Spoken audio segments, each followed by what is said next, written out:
অতিরিক্ত ভালোবাসা কারোর সাথেই করতে লাগে না। জানো তো, স্বার্থ ছাড়া কেউই ভালোবাসে না। সো হ্যালো এভরিওয়ান, সুপ্রভাত। তোমরা সবাই কেমন আছো? আশা করছি তোমরা সবাই ভালো আছো। আর দোল পূর্ণিমার অনেক অনেক শুভেচ্ছা, বড়দের জন্য প্রণাম, ওদের জন্য হ্যাপি হোলি। সবাই ভালোভাবে থেকো।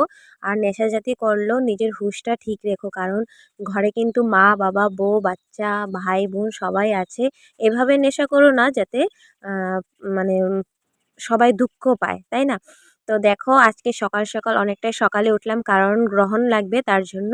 আর সকাল সকাল পুজো দিয়ে দিব, কারণ সকাল সকাল পুজো দিয়ে দিলে ভালো আর কি আজকের দিনটা।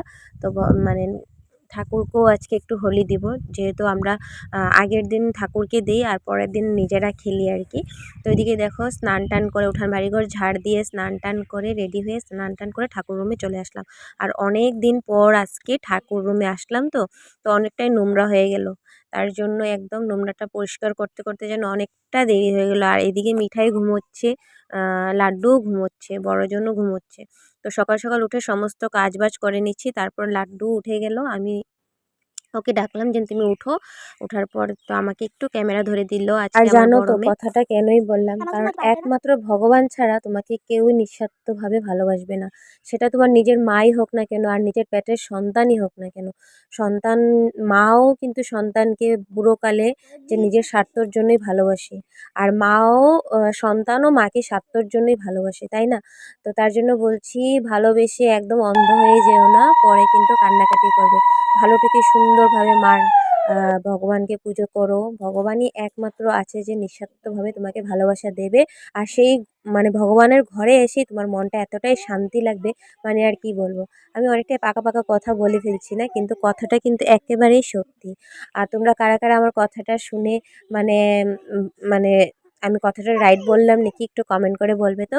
আর আজকে দেখো, যেহেতু দোল পূর্ণিমা, তো সবাই সকাল সকাল পুজো দিয়ে দিচ্ছে। আর আমি জানো সবার লাস্ট, কারণ পুজোটা আমি 7:30টার ভিতরেই কমপ্লিট করেছি, কিন্তু এখানে সবাই দিয়ে দিয়েছে জানো।